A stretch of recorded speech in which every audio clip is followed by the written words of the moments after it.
ছোটবেলা থেকে subject verb object অনেক শুনেছি। তো সাবজেক্ট ভার্ব বুঝলাম, অবজেক্ট অনেক জায়গায় আমরা দেখতেই পাই না, অবজেক্টের জায়গায় অন্য কিছু থাকে। জিনিসগুলো কি ঘটেটা কি, আসল ফান্ডাটা কোথায়, সেন্টেন্সের সাথে হয়টা কি, তো সেই জিনিসগুলো আমি একদম ধীরে ধীরে তোমাদের সুন্দর করে বোঝাবো। রাইটিং এর জন্য সব গ্রামার তো প্রয়োজন হয় না। আমরা এমনি basic to advance narration, voice transformation, tense সমস্ত কিছু শিখছি, কিন্তু রাইটিং এর জন্য স্পেশাল কিছু গ্রামার রয়েছে। রাইটিং এর মধ্যে কি ঘটে সেই জিনিসটা আগে আমাকে শিখতে হবে, সেই জিনিসটা আগে ভালো করে বুঝতে হবে, তারপরে আমরা যাব হচ্ছে আস্তে আস্তে, তারপর আমরা লেখার দিকে যাব। একদম শুরু থেকে শুরু করলে খুব ভালো হয়। যে যে লেভেলেই থাকো না কেন, একদম শুরু থেকে শুরু করছি, আমরা যা এর আগে শিখেছি সব সাইডে রেখে দিই, মনে হবে আজকে থেকে নতুন করে আমরা কিছু শিখছি। তো সবাইকে ক্লাসটা উপভোগ করতে হবে, এনজয় করতে হবে। খাতায় নোট সেরকম করার আজকের ক্লাসে অন্তত নেই, আগামী ক্লাসগুলোয় থাকতে পারে। আজকের ক্লাসে শুধু ভালো করে কি করে গ্রামারগুলো, কোন গ্রামারগুলো কিভাবে কি ইউজ হয় একটা সেন্টেন্স লেখার জন্য, সেইগুলো ভালো করে আমরা বুঝবো। আর কিছু জিনিস যদি নোট করার থাকে তোমরা নোট করে নেবে, ক্লাসের পিডিএফ তোমরা পেয়ে যাবে। ব্যাচের নাম কি? আচ্ছা, এই এই হচ্ছে ক্লাসের পিডিএফ, ঠিক আছে? তো এই পিডিএফ যা যা আমি শেখাবো এই জিনিসগুলো সব এখানে রয়েছে। তো কষ্ট করে এই সমস্ত কিছু খাতায় লিখতে গেলে শুধু লেখার দিকে মন দেয়া হয়ে যাবে, তাই আমি ঠিক করেছি না, লেখার দিকে যেন ওরা মনটা না দেয়, বোঝার দিকে মনটা দেয়, এবং লেখার যে জিনিসটা যা যা আমি বোঝাবো সমস্ত কিছু যেন পিডিএফ ওরা পেয়ে যায়। সবার মধ্যে এনার্জি আছে তো? আমি আবার বললাম, আমরা আজকে গ্রামার শিখছি না, basic grammar for writing. Writing এর জন্য যে গ্রামারটা প্রয়োজন আমাদেরকে, এই জিনিসগুলো কেউ কখনোই বলেনি। আমরা অনেক কিছু রাইটিং রাইটিং করে ট্রান্সলেশন করেছি, কিন্তু রাইটিং এর জন্য যে দরকারি ইম্পর্টেন্ট গ্রামার গুলো সেগুলো নিয়ে কেউ আলোচনা এর আগে করেনি। দেখো, আচ্ছা, প্রথমে যে গ্রামারের যে অংশটা নিয়ে প্রথম আমরা আলোচনা করব, যে identification of different parts of sentence. একটা সেন্টেন্সের যে ডিফারেন্ট পার্টস থাকে, অংশ থাকে, সেই অংশগুলোকে আমরা আগে ভালো করে চিহ্নিত করব। যে একটা সেন্টেন্সে সাবজেক্ট, ভার্ব, তারপর অবজেক্ট, কখনো অবজেক্ট থাকে না, অ্যাডভার্বিয়ালস থাকে, ঠিক আছে? অ্যাডভার্বিয়ালস এর মধ্যে adverb of time, adverb of manner, এরকম ভাগে ভাগে জিনিসগুলো থাকে। এই জিনিসগুলো আজকে আমরা সুন্দর করে বুঝবো। একটা সেন্টেন্সে নরমালি আমরা সাবজেক্ট পাই, ভার্ব পাই, অবজেক্ট, অবজেক্ট পাই তো। আমি ভাত খাই, কি খাই? ভাত। ভাত হচ্ছে অবজেক্ট। ভাত, ভাত ওয়ার্ডটা ছাড়া কাজটা কমপ্লিট হতো না। অবজেক্টকে আমরা সবাই চিনি, কিন্তু সব জায়গায় তো অবজেক্ট থাকে না। অবজেক্ট, অবজেক্ট ছাড়াও কি থাকে? কমপ্লিমেন্ট থাকে, আর একটা কি? অ্যাডভার্বিয়ালস থাকে। এবার আমরা কমপ্লিমেন্ট, অ্যাডভার্বিয়ালস এবং অবজেক্ট ভালো করে বুঝবো কি জিনিস। এগুলো বুঝলেই তো আমরা লিখতে পারবো। দেখো, রাহুল হাই তুলছে, কিন্তু রাহুল এখানে পাখিও দেখলো। দেখো, রাহুল এক ঝাঁক পাখি দেখলো, এই সেন্টেন্সে কি কি আছে? রাহুল, এটা কি সাবজেক্ট? আমার সাথে কথা বলবে, সাবজেক্ট। আচ্ছা, এটা কি স? কোন টেন্সে আছে? Past tense. সি এর পাস্ট ফর্ম হচ্ছে স। আর এ ফক অফ বার্ডস, এটাকে আমরা কি বলবো? অবজেক্ট। আচ্ছা, পরের সেন্টেন্সটা দেখো, একদম আমি জাস্ট বলছি, শুধু আমার সাথে সাথে ফলো করবে। অর্ক চতুর্থ শ্রেণীর একজন ছাত্র, তাই তো? তাহলে অর্ক কি? সাবজেক্ট। ইজ কি? Verb. A student of class 4, এটা কি? হ্যাঁ, এটা অবজেক্ট নয়, তাহলে এটা কি? ঠিক আছে, কি দেখছি আমরা, আগে সেন্টেন্স গুলো পড়ে নি। এক ঝাঁক পাখি রিজুর মাথার উপর দিয়ে উড়ে গেল, রিজুর মাথার উপর দিয়ে উড়ে গেল। আচ্ছা, এ ফক অফ বার্ডস, এক ঝাঁক পাখিকে কি বলে? এ ফক অফ মানে এক ঝাঁক, বার্ডস হচ্ছে পাখি, পাখিগুলো। ফ্লিউ পাস্ট টেন্স, উড়ে গেল, এটা ভার্ব, তাই তো? Subject, verb. আচ্ছা, over the head of Riju, এটা কি? মাথার উপর দিয়ে উড়ে গেল, এটাকে অবজেক্ট বলবো? মাথার উপর অবজেক্ট। তাহলে তিনটে সেন্টেন্স আমাদেরকে অনেক কিছু শেখাবে। এখন এই তিনটে সেন্টেন্স যা পেয়েছি তাই তাই নিয়ে আমরা এবার ধীরে ধীরে বিশ্লেষণ করব। আমরা যদি জেনেও থাকি তাও মন দিয়ে শুনবো, না জেনে থাকলে তো মন দিয়ে অবশ্যই শুনবো। আমরা জাস্ট অনুভব ফিল করবো, মানে আমরা ক্লাসটাকে অনুভব করবো, ফিল করবো, কোনো খাতায় টোকাটুকির কোনো ঝামেলা নেই, আমি সব বলে দিয়েছি। আচ্ছা দেখো, ওপরের তিনটে বাক্যে আমরা ভার্বের পরে শুধু কি অবজেক্ট দেখতে পেয়েছি? শুধু অবজেক্ট কিন্তু ছিল না। প্রথম বাক্যে কি ছিল? প্রথম বাক্যে ভার্বের পরে অবজেক্ট ছিল। প্রথম বাক্যটা কি ছিল? বাক্যটা সেন্টেন্সটা কি ছিল প্রথম বাক্যে? কার মনে আছে? রাহুল এক ঝাঁক পাখি দেখলো। আচ্ছা, কার কি মনে আছে আমি জিজ্ঞাসা করবো তো। দ্বিতীয় বাক্যে আমরা পেয়েছি কমপ্লিমেন্ট, তাই না? দ্বিতীয় বাক্যটা কি ছিল? অর্ক ক্লাস 4 এর ছাত্র। দেখ, অর্ক ক্লাস 4 এর ছাত্র। ক্লাস 4 এর ছাত্রটা কে? তাহলে ক্লাস 4 এর ছাত্র, এই কথাটা অর্কের জন্য এসছে, অর্ক সম্বন্ধেই কিন্তু বলছে, তাই না? রাহুল এক ঝাঁক পাখি দেখলো, এক ঝাঁক পাখি, এক ঝাঁক পাখি কি রাহুলের জন্য এসছে? কিন্তু ওই যে চতুর্থ শ্রেণীতে পড়ে কে পড়ে? অর্ক, অর্কের জন্য এসছে। তাহলে এটা হয়ে গেল কমপ্লিমেন্ট, মানে বাক্যের কর্তা বা যে কাজ করছে, যে কাজ করছে বা যে কর্তা সেই হচ্ছে কি সাবজেক্ট। সাবজেক্ট কখনো ব্যক্তিবাচক হতে পারে, ব্যক্তি মানে কারণ নাম, মানুষ। কখনো বস্তুবাচক হতে পারে, যার প্রাণ নেই, বস্তু, জড় বস্তু। এমনকি কখনো প্রাণীবাচকও হতে পারে। তো ব্যক্তিবাচক, বস্তুবাচক, প্রাণীবাচক হতে পারে। এক্ষেত্রে বাক্যের ভার্ব বা ক্রিয়া, যেটাকে আমরা বাংলায় কি বলি, ক্রিয়া বা ভার্ব, সবসময় সাবজেক্টই আমরা, অনেক সময় এমন বড় বড় সেন্টেন্স আসবে তখন আমরা বুঝতে পারবো না সেন্টেন্সের সাবজেক্ট কোনটা। এমন অনেক জিনিস ঘটবে, আমরা সাবজেক্টকে না চিনলে তো আমরা সেন্টেন্সটা শুরুই করতে পারবো না। সবার আগে আমাদেরকে সাবজেক্ট চিনতে হবে। অর্ক ভালো ছিল, এখানে দেখতেই পাচ্ছি অর্ক, অর্ক নিয়ে কথা হচ্ছে, অর্ক ভালো ছিল, অর্ক সাবজেক্ট। কিন্তু এর বড় একটা সেন্টেন্সের মধ্যে কিন্তু সবসময় এরকম ভাবে সহজেই পাওয়া যায় না সাবজেক্ট। তখন আমরা কি করব? তখন আমরা এই ভার্বটাকে কে বা কারা দিয়ে প্রশ্ন করব। কে বা কারা দিয়ে প্রশ্ন করব, প্রশ্ন করে যে উত্তরটা পাবো সেটাই হচ্ছে সাবজেক্ট। কে বা কারা। রাহুল ভাত খেয়েছে, রাহুল সাবজেক্ট। রাহুল কি করে পেলাম? কে ভাত খেয়েছে, ঠিক আছে। রাজা রানী ভাত খেয়েছে, কারা ভাত খেয়েছে? রাজা রানী। তাহলে ভার্বকে কে বা কারা দিয়ে প্রশ্ন করলে যে অংশটা আমরা পাবো সেটাই সাবজেক্ট। মনে থাকবে তো, এগুলো অবশ্যই নোটস করে রাখার মতো জিনিস। আজকে আমরা এখন বুঝতে পারছি, খুব ভালো কথা, কিন্তু বাড়ি গিয়ে ভুলে যাবো, কারণ আমাদের শুধু ইংলিশ পড়লে তো হবে না, আমাদেরকে ইতিহাস পড়তে হবে, ভূগোল পড়তে হবে, ফিজিক্স পড়তে হবে, অঙ্ক করতে হবে, সবই করতে হবে, ভুলে যাবো। তার জন্য এই পিডিএফটা, যা ক্লাসে যা হবে, যারা ক্লাসে উপস্থিত আছে তারা পিডিএফ পাবে। এর চেয়েও কার্যকারী উপায়ে সাবজেক্ট খুঁজে বার করা যায়। কিভাবে?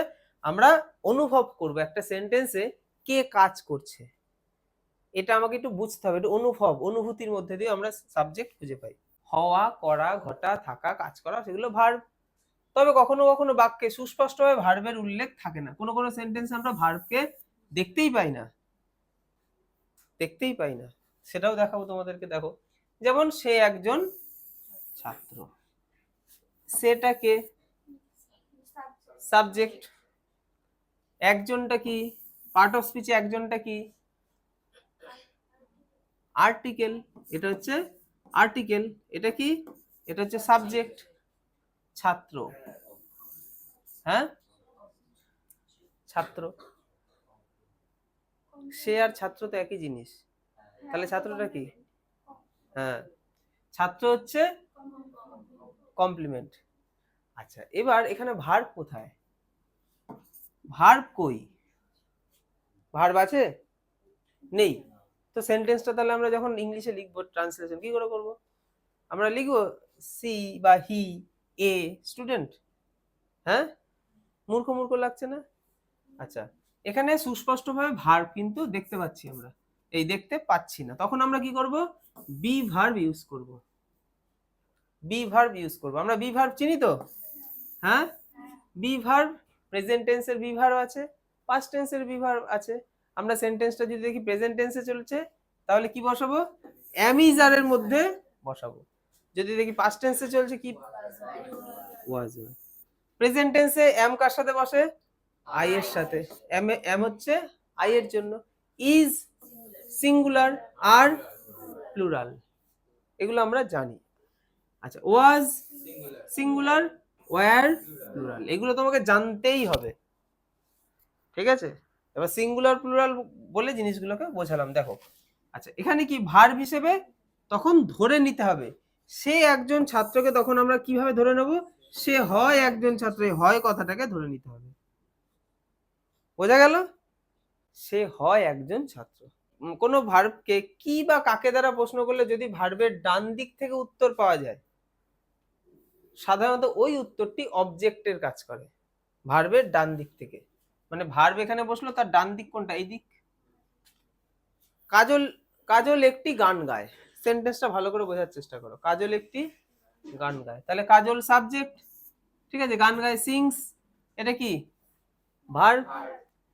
এ সং, এটা কি অবজেক্ট, কারণ এই সংটা নিয়েই তো তার কাজটা চলছে, তাহলে সং কি হয়ে গেল, অবজেক্ট। এখানে ইংরেজি বাক্যটিতে তোমরা যে ভার্বটা দেখতে পাচ্ছ, ভার্বের নাম কি, সিং, যেটাকে বলে বাংলায় গায়। এই সিং বা গায়, এটাকে যদি প্রশ্ন করা হয় কি গায়, কি গায়, উত্তর হিসেবে কি পাবো, একটি গান। কি পাবো, একটি গান, একটি গান।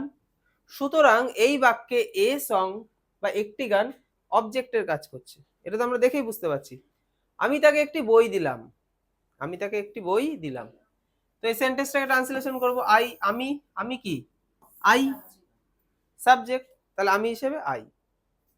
আচ্ছা, দিলাম, দিলাম সাবজেক্ট, সাবজেক্টের পরেই আমরা সেন্টেন্সে ভার্বের কাছে চলে যাব। ভার্ব কোনটা এখানে, ভার্ব কোনটা, দিলাম। বেশিরভাগ ক্ষেত্রে আমরা সেন্টেন্সের শেষে পাবো ভার্ব, তাহলে দিলামের ইংলিশ হচ্ছে গেভ। গিভ হচ্ছে প্রেজেন্ট ফর্ম, যেহেতু পাস্টে চলছে তাই কি লিখবো, গেভ। কাকে দিলাম, তাকে দিলাম, তাকে, হিম, তাই তো আমরা জানি এগুলো নরমালি। কি দিলাম, এ বুক। দেখো এই সেন্টেন্সে তোমরা অবজেক্ট কটা দেখতে পাচ্ছ, আমি সাবজেক্ট, গেভ, দিলাম, অবজেক্ট দুখানা। তাকে দিলাম, সেও তো অবজেক্ট, আর তাকে কি দিলাম সেটাও তো অবজেক্ট, দুটোই কিন্তু এখানে অবজেক্ট। এখানে ইংরেজি বাক্যটিতে ওই যেটা আমি বললাম আর কি, এখানে ইংরেজি বাক্যটিতে ভার্ব গেভ দিলাম কে যদি প্রশ্ন করা হয় কাকে দিলাম, উত্তর হিসেবে কি পাবো, হিম, তাকে দিলাম। আবার যদি প্রশ্ন করা হয় কি দিলাম, উত্তর হিসেবে কি পাওয়া যাবে, এ বুক বা একটি বই। সুতরাং এই বাক্যে দুটি অবজেক্ট রয়েছে, হিম এবং এ বুক। কি বা কাকে, আমরা কি শিখলাম, ভার্বকে কি বা কাকে দিয়ে প্রশ্ন করলে কি পাওয়া যায়, অবজেক্ট পাওয়া যায়। কিন্তু কখনো দেখলাম ভার্বকে জিজ্ঞাসা করলাম কি বা কাকে দিয়ে প্রশ্ন করলাম তাকে, কিন্তু তার কোনো উত্তর আমরা ঠিকঠাক পেলাম না, মানে ভার্বের ডান দিকে তার কোনো উত্তর নেই। সাবজেক্ট, ভার্ব, ভার্বের বাঁ দিক কোনটা, এটা, ভার্বের ডান দিক কোনটা, এটা, তাই না, সাবজেক্ট, ভার্ব, তাহলে এটা কি ডান দিক, এটা কি বাঁ দিক, তার মানে অবজেক্ট এই দিকটাতে থাকে, তাই তো। তো আমরা কি দেখলাম, অবজেক্ট নেই। আমি যখন যেটা বলবো সেটার দিকে শুধু ফোকাস করো, বাকিগুলো কেউ দেখবে না। তখন ভার্বের পরে কোনো কোথায় গেল, উত্তর না পাওয়া যায়, তাহলে ধরে নেওয়া হয় কি ওই ভার্বের কোনো অবজেক্ট নেই। যদি ভার্বের ডান দিকে কোনো তার উত্তর না পাই, কি ধরবো, ওই ওই বাক্যে কি নেই, ওই সেন্টেন্সে কোনো অবজেক্ট নেই। যদি ওই ভার্বের পরে কোনো অংশ থাকে, সেটি এক ধরনের অ্যাডভার্বিয়াল। আমরা দেখতে পাচ্ছি সেন্টেন্সে এখানে কিছু আছে, এখানে আছে সাবজেক্ট, ভার্ব, ভার্বের পরে কিছু আছে, কিন্তু যেটা আছে সেই উত্তরটা কিন্তু আমরা কি বা কাকে দিয়ে প্রশ্ন করার পর পাচ্ছি না। ভার্বকে আমি কি বা কাকে দিয়ে প্রশ্ন করছি, প্রশ্ন করার পর যে উত্তরটা পাবো সেটা এখানে নেই, কিন্তু এখানে কিছু একটা রয়েছে, তাহলে সেটাকে আমরা কি বলবো, অ্যাডভার্বিয়াল, অনেকটা অ্যাডভার্ব যেটাকে আমরা বলি। পাখিরা আকাশে ওড়ে, পাখিরা হচ্ছে কি সাবজেক্ট, তারপর ভার্ব, ওড়ে, ফ্লাই, কোথায় ওড়ে, আকাশে, আকাশ ইংলিশ স্কাই, ঠিক আছে। স্কাই, স্কাইয়ের জন্য আর্টিকেল দা আসে, আর যেহেতু আকাশে উঠছে তাই একটা প্রিপোজিশন আমরা ইন বসিয়ে দিলাম। আচ্ছা, এবার এই সেন্টেন্সটা আমরা ভালো করে বুঝবো। দেখো এখানে ইংরেজি বাক্যটিতে ভার্ব ফ্লাই বা ওড়েকে যদি প্রশ্ন করা হয় কি ওড়ে, কাকে ওড়ে, কি বা কাকে দিয়ে প্রশ্ন করার কথা বলা হচ্ছে না, কি বা কাকে, কাকে প্রশ্ন করবে, ভার্বকে প্রশ্ন করবে, কি ওড়ে, কোনো উত্তর পাচ্ছি আমরা, কি বা কি ওড়ে বা কাকে ওড়ে, উত্তর হিসেবে কিছুই পাওয়া যায় না। মানে বার্ডস ওড়ে, বার্ড পাখি ওড়ে, তারপর ভার্বকে যদি কি ওড়ে বা কাকে ওড়ে আমরা উত্তর ঠিকঠাক সেরকম ভাবে পাচ্ছি না। সুতরাং এই বাক্যে ভার্ব ফ্লাই এরপরে কোনো অবজেক্ট নেই, ফ্লাই ভার্বের পরে কোনো অবজেক্ট নেই। তো ভার্বের পরবর্তী সেই অংশটা ইন দা স্কাই, ভার্বের পরে কি আছে, ইন দা স্কাই, এক ধরনের অ্যাডভার্বিয়াল বা অ্যাডভার্ব অফ প্লেস, মানে অ্যাডভার্বিয়ালের ভাগ রয়েছে। অ্যাডভার্বিয়ালের মধ্যে অ্যাডভার্ব অফ প্লেস থাকবে, অ্যাডভার্ব অফ টাইম থাকবে, অ্যাডভার্ব অফ রিজন থাকবে, যেটা আমরা অ্যাডভার্বে পড়েছি। কোনো বাক্যে যখন ভার্বের পূর্বের অংশ বা পরের অংশ একজনকেই নির্দেশ করে, যেটা একটু আগে বলছিলাম, ভার্বের পূর্বের অংশ মানে এইটা, পরের অংশ মানে এইটা, যদি একজনকেই বোঝায় তখন আমরা সেটাকে কি বলবো, কমপ্লিমেন্ট বা সাবজেক্টিভ। আচ্ছা দেখো, কমপ্লিমেন্ট বলবো, যেমন আমি সেই সেন্টেন্সগুলো আবার চলে এসছে এখানে, দেখো অর্ক চতুর্থ শ্রেণীর একজন ছাত্র, তাই তো, যেটা আমি তখন বোঝালাম, অর্ক ইজ হচ্ছে verb, a student of class 4। তো এখানে ইংরেজি বাক্যটিতে ভার্ব ইজ এর পূর্বের অংশ কি, অর্ক, ইজ এর আগে কি আছে, অর্ক, তাই না, এবং পরবর্তী অংশ a student of class 4, a student of class 4, দুটো অংশই একজনকেই বোঝাচ্ছে। অর্থাৎ যে ব্যক্তি অর্ক সেই ব্যক্তি চতুর্থ শ্রেণীর একজন ছাত্র। সুতরাং এই বাক্যে এ স্টুডেন্ট অফ ক্লাস 4 এটাকে কি বলবো, কমপ্লিমেন্ট বলবো। ঠিক আছে, কি বলবো, কমপ্লিমেন্ট বা সাবজেক্টিভ কমপ্লিমেন্ট, যেহেতু সাবজেক্টের জন্য এসছে, কখনো কখনো অবজেক্টিভ কমপ্লিমেন্টও হয়, তো সেগুলো আমরা ধীরে ধীরে বুঝবো। এখন আমরা যেটা বুঝতে পারছি সেটার উপর ফোকাস করব। আর সামনের সপ্তাহে, সামনের ক্লাসে, আজকের ক্লাসের উপর কিন্তু কুইজ হবে, তো মন দিয়ে ক্লাসটা করতে হবে, এগুলোর মধ্যে থেকে কুইজ হবে, ঠিক আছে। আর পিডিএফ তো দিয়ে দেওয়াই হবে, আমরা খাতায় তো কিছু নোট করছি না স্যার, কুইজ করতে গেলে একবার দেখতে হবে, আমরা পিডিএফটা ডাউনলোড করে ফোন থেকে দেখে নেবো, অথবা বের করবো অথবা লিখবো, যেটা যার যেটাতে সুবিধা হয়। ছোট্ট একটা জিনিস নিয়েই গবেষণা করছি ভালো ভালো করে, যাতে একই জিনিস বারবার বারবার করে রিপিট করে বিভিন্ন রকম ভাবে বোঝালে যাতে মাথার মধ্যে ঢুকে যায়, ঠিক আছে। আমরা এমন ভাবে শিখবো যাতে কাউকে আমরা শেখাতে পারি। এটা কিন্তু রাইটিং এর গ্রামার, আমাদের রাইটিং লিখতে গেলে যে গ্রামার গুলো প্রয়োজন। দেখো অ্যাডভার্বিয়ালস, যেটা আমি বলেছি আবার রিপিট করছি ভালো করে একদম তোমাদেরকে, এটা আমি পড়িয়ে কেন বোঝাচ্ছি, কারণ পিডিএফটা তোমরা পাবে, লাইনগুলো পড়িয়ে বুঝিয়ে দিলে তোমাদের পড়তে গেলে খুব তাড়াতাড়ি বুঝতে পারবে। দেখো বাক্যে বিভিন্ন অ্যাডভার্বিয়ালস ব্যবহৃত হতে পারে, তাই না, বাক্যের মধ্যে বিভিন্ন অ্যাডভার্বিয়ালস থাকতে পারে, তারা কখনো অ্যাডভার্বিয়াল ফ্রেজ এবং কখনো অ্যাডভার্বিয়াল ক্লজ রূপে থাকে। ফ্রেজ ক্লজ হচ্ছে একদল শব্দ, একদল মানে একটা সেন্টেন্সের মধ্যে দু তিনটে শব্দের মতো একদল শব্দ। তফাৎ কি, ফ্রেজের মধ্যে কোনো ফাইনাইট ভার্ব থাকে না, ক্লজের মধ্যে ফাইনাইট ভার্ব থাকে। রাজু যে বট গাছের নিচে বসেছিল আমার বন্ধু, রাজুর পরে রাজু আমার বন্ধু বললেই তো মিটে যেত, রাজু হয় আমার বন্ধু, কিন্তু রাজুর পরে আমি আবার কি লিখলাম, যে বট গাছের নিচে বসেছিল। এই যে বট গাছের নিচে বসেছিল, এই যে কথাটা আমি আনলাম, এটা কার জন্য আনলাম, রাজুর জন্য আনলাম। তো এই কথাটা আমি কেন বললাম, তাহলে তাকে ভালো মতো বুঝতে পারবো যে সে কি টাইপের ছেলে, তাই না। তাহলে এই যে একদল শব্দ, এটাকে আমরা ফ্রেজ বা ক্লজ বলবো। এবার সেটা ফ্রেজ না ক্লজ সেটা বুঝতে গেলে ওই একদল শব্দের মধ্যে আমি দেখবো কোনো ফাইনাইট ভার্ব আছে নাকি। ফাইনাইট ভার্ব মানে যে ভার্বটা সেন্টেন্সে ভার্বের মতো কাজ করে, মানে যেটা কাজ করা বোঝায়।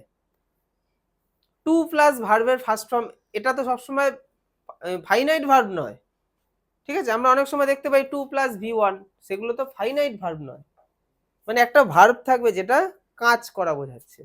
রাজু যে বট গাছের নিচে বসে আছে, তাহলে বট গাছের নিচে বসে আছে, এখানে একটা ভার্ব আছে, তাই না, যে বট গাছের নিচে বসে আছে, তাহলে বসে থাকা এটা তো ভার্ব, তাহলে এই অতিরিক্ত অংশটার মধ্যে কিন্তু ভার্ব আছে, তাহলে এটাকে কি বলবো, ক্লজ।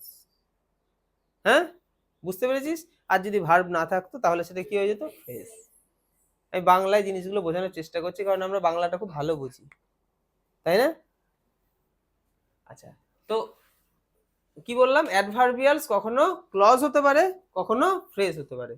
আচ্ছা, তাদেরকে চেনার উপায় কি, দেখো এই জিনিসগুলো একটু বুঝে নিতে হবে। অ্যাডভার্ব অফ ম্যানার, একটি কাজ কিভাবে সম্পন্ন হয় তা বুঝতে অ্যাডভার্ব অফ ম্যানার ব্যবহৃত হয়। কিভাবে সম্পন্ন হয়, বোঝা গেল? মানে কাজ করার ধরনটা, বাক্যে ক্রিয়া বা ভার্বকে কিভাবে দ্বারা প্রশ্ন করলে উত্তর হিসেবে অ্যাডভার্ব অফ ম্যানার। তাহলে এখানে ভার্বকে কি প্রশ্ন করব? কিভাবে তুমি কাজটা করো, কিভাবে কাজটা করো। আমি খুব স্মার্টলি কাজটা করি, আমি খুব স্মার্ট ভাবে কাজটা করি, আমি আমার কাজের মধ্যে এই জিনিসগুলো আনি, এইভাবে আমি কাজটা করি। কাজের ধরন মানেই ম্যানার, তাই তো? তাহলে ভার্বকে কিভাবে দ্বারা প্রশ্ন করলে উত্তর হিসেবে যেটা পাবো সেটা হচ্ছে অ্যাডভার্ব অফ ম্যানার। বুঝতে পেরেছে? আচ্ছা, এবার অ্যাডভার্ব অফ প্লেস। এখানে কি করতে হবে? এখানে ভার্বকে কোথায় দ্বারা প্রশ্ন করতে হবে। কোথায়, কি প্রশ্ন করব? কোথায়। প্লেস, প্লেস মানেই তো কোথায় প্রশ্ন করলে তো তোমার বাড়ি কোথায়, জায়গা নিয়ে কথা বললেই তো কোথায় আসবে। তাহলে ভার্বকে আমি কোথায় দিই। আগের বার ভার্বকে কি দিয়ে প্রশ্ন করতাম? কিভাবে। কিভাবে দিয়ে প্রশ্ন করলে কি পাবো? ম্যানার পাবো। আর কোথায় দিয়ে প্রশ্ন করলে কি পাবো? Adverb of place. আচ্ছা, এখানে কি প্রশ্ন করব? এখানে ভার্বকে প্রশ্ন করা হবে কি দিয়ে? কখন করো, কখন। টাইম বললো, টাইম, সেটা কি? Adverb of time. আচ্ছা, তারপর আর কি পাবো? রিজন, কেন করো, কেন করলেই হবে, কেন বলো। তো ভার্বকে কেন দ্বারা প্রশ্ন করব, তাহলে কি পাবো? রিজন। ও রিজন বলে আমি কেন করি? কারণ আমি বাড়িতে খেতে পারি না, আমার অর্থ নেই, খুব সমস্যা আমার, তাই না? তো আমি আমার রিজন বলছি, সেটাকে আমরা কি বলবো? Adverb of reason. বাংলা বাক্যের যে কোনো ফ্রেজ, বাক্যাংশ বা অ্যাডভার্বিয়ালসকে ইংরেজিতে অনুবাদ করতে হলে ওই ফ্রেজের পেছন দিক থেকে অনুবাদ করতে হয়। যখন কোনো আমরা অতিরিক্ত ফ্রেজ, এটাই হচ্ছে আমাদের ট্রান্সলেশনের মেন জিনিস। আমরা ছোট্ট একটা সাবজেক্ট, ছোট্ট একটা ভার্ব, ছোট্ট একটা অবজেক্ট খুব সুন্দর বসাতে পারি, কিন্তু ছোট্ট একটা অংশ তো সব জায়গায় থাকে না, বড় একটা অংশ থাকে। যে বড় পার্টটা, ওই যে বললাম না রাজু যে কোথায় ছিল? বট গাছের নিচে বসেছিল। এই যে অতিরিক্ত অংশটা, যে বট গাছের নিচে বসেছিল, তাহলে এই সেন্টেন্সটা আমি কি করে ট্রান্সলেশন করব? কোথা থেকে শুরু করব? রাজু, রাজু তো লিখলাম প্রথমে, তারপর রাজুর পরে কি লিখবো? হি, রাজু হি, হ্যাঁ, বসে আছে, sat under the banyan tree, এরম ভাবে বলবো? তখনই তো আমাকে শিখতে হবে যে যে যে বট গাছের নিচে বসে আছে, এই যে অতিরিক্ত অংশটা দেখছো না, এই অংশটার আমরা শেষ থেকে শুরু করব, শেষ থেকে। এগুলোই তোমরা আগামী ক্লাসগুলোতে জিনিসগুলো পেতে চলেছো এবং সেখানেই তোমরা রাইটিং এ দক্ষ হয়ে যাবে। বটগাছটির নিচে বসে থাকা ছেলেটি, ওই বটগাছটির নিচে বসে থাকা ছেলেটি প্রাকৃতিক দুর্যোগ থেকে পাখিদেরকে নিরাপদ রাখার মতো বা রাখতে কিছু কৃত্রিম বা নিরাপদ বাসা নির্মাণ করেছে বা করিয়াছে। নাও সেন্টেন্সটা ট্রান্সলেশন করো।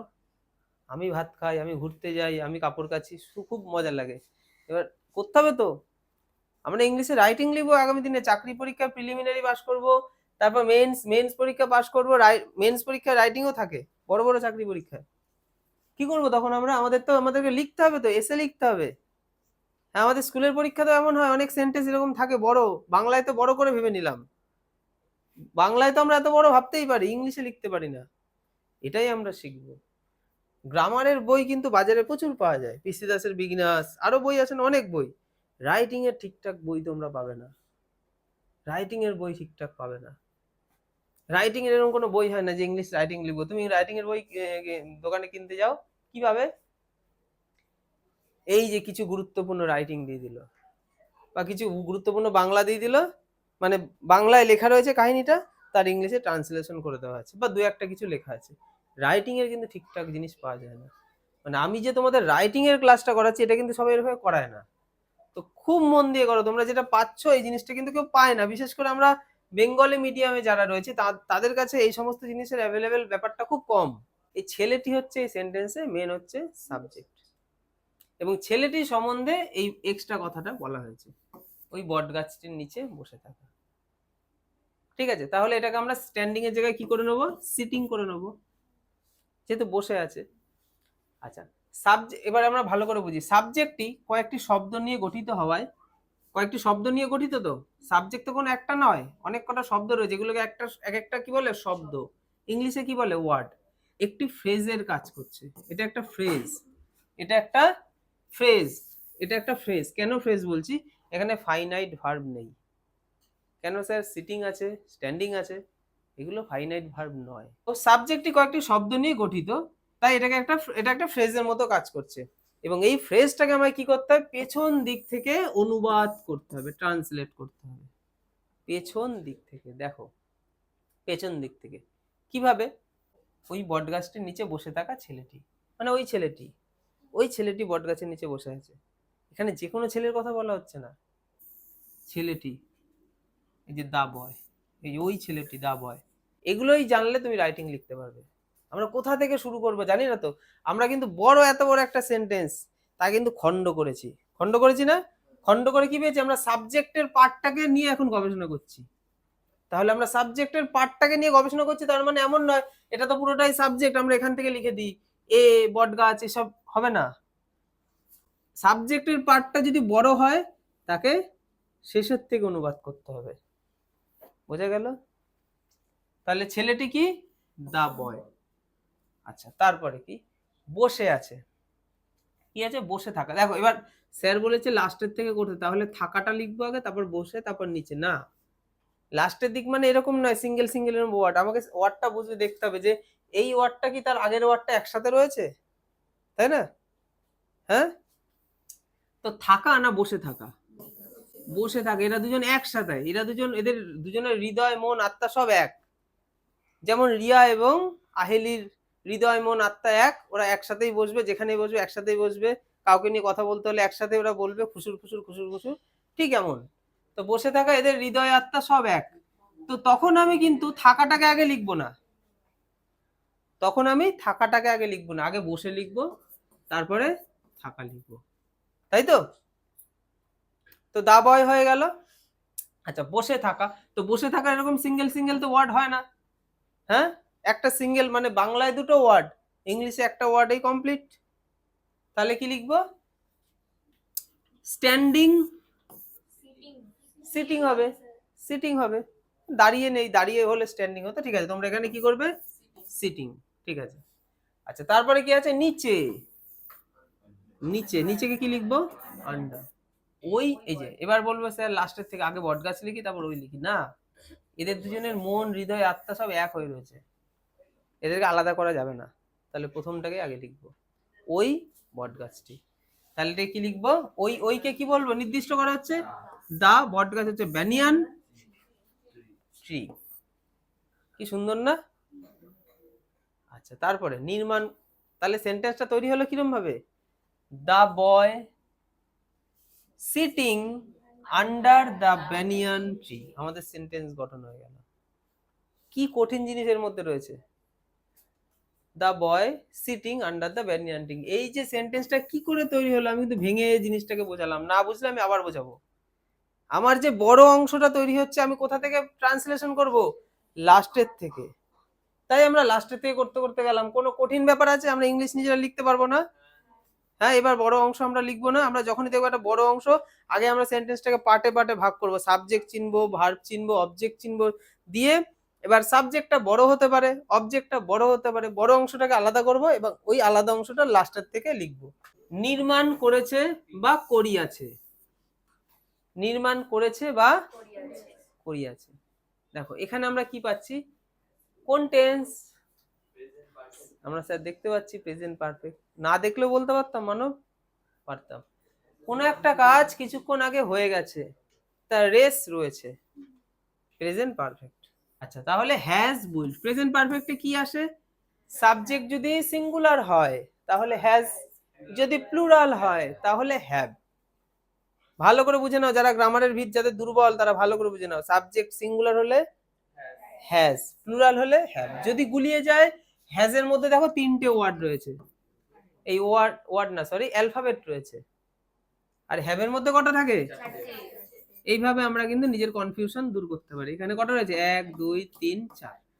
4 মানে বেশি প্লুরাল, 3 মানে কম সিঙ্গুলার। মনে থাকবে? কখনো যদি গুলিয়ে যায় এভাবে মনে রাখতে হবে।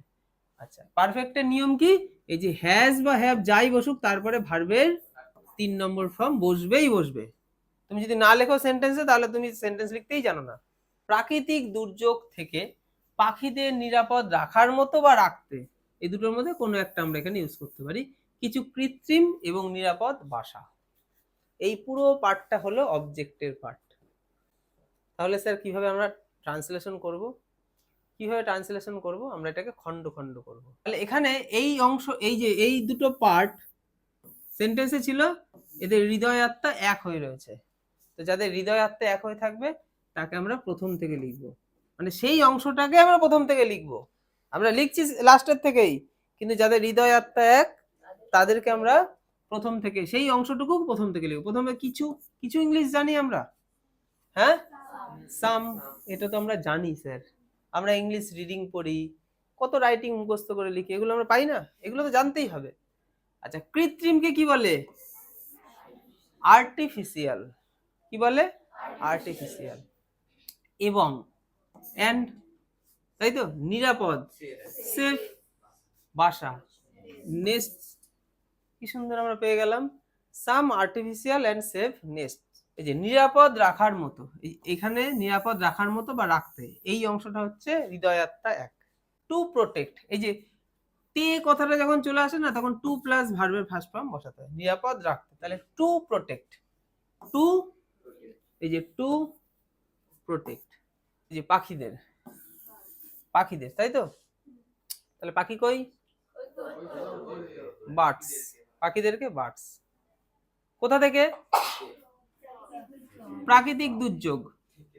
আচ্ছা, থেকে রয়েছে, থেকে কথাটা রয়েছে তো, থেকের জন্য ফ্রম। প্রাকৃতিক দুর্যোগ, natural calamities.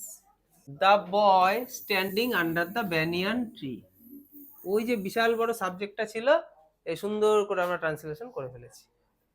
Verb, has build.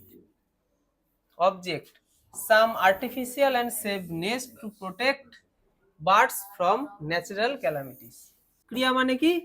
Verb.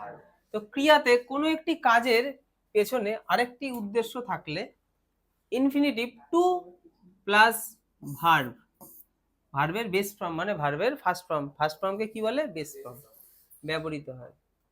কখন ব্যবহৃত হয়? তে কথাটা থাকলে। ওই যে আমি বললাম না, রাখতে, করতে, তে। যেমন আমরা অক্সিজেন পেতে বৃক্ষরোপণ করি, আমরা অক্সিজেন পেতে, পেতে তয়কারে তে আছে না, তো ওই। আচ্ছা, এবারে যদি আমরা এরকম ভাবে যদি জিনিসগুলোকে ট্রান্সলেট করি, আমরা হচ্ছে ওই অক্সিজেন পেতে, টু গেট অক্সিজেন, রোপণ করি, ট্রিজ প্ল্যান্ট। কেমন লাগে সেন্টেন্সটা? We to get oxygen, trees plant. কি সব উল্টাপাল্টা ইংলিশ! এইসব উল্টাপাল্টা ইংলিশে আমরা রাইটিং এ লিখি যখন কিছু পারি না। আচ্ছা, ওই প্ল্যান্ট, ওই plant trees to get oxygen. আচ্ছা, সাবজেক্ট ভার্ব অবজেক্ট এক্সটেনশন। দেখো এটাকে আমরা কি বলবো? সাবজেক্ট, তাই তো? প্ল্যান্টকে কি বলবো? ভার্ব। কি বলবো? অবজেক্ট। এবার টু গেট অক্সিজেন, এটা হলো এক্সটেনশন মানে অতিরিক্ত অংশ লিখে দিলাম। তো আমরা অক্সিজেন পাওয়ার জন্য বৃক্ষরোপণ করি। তো উপরের বাক্যে বৃক্ষরোপণের উদ্দেশ্য হলো অক্সিজেন পাওয়া, তাই না? তো এখানে তাই ফর গেটিং হবে না, কি হবে? To get.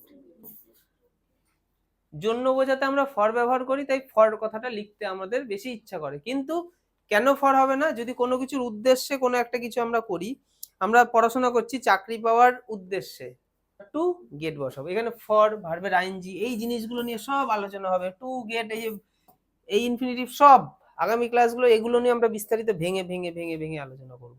আমরা পিডিএফটা পাওয়ার পর কি করবো? ওই যে বড় সেন্টেন্সটা নিজেরা লিখবো, দরকার হলে ওই টাইপের আর একটা সেন্টেন্স আমরা বানিয়ে নেবো, নামটা চেঞ্জ করে নেবো, অক্সিজেনের জায়গায় অন্য কিছু লিখে দেবো, দু একটা জায়গায় জাস্ট চেঞ্জ করব, করে নিয়ে আমি সেটাকে নিজে থেকে করার চেষ্টা করব। যখন তুমি নিজে থেকে করতে পারবে না, ভেতরে থেকে কনফিডেন্স পাবে।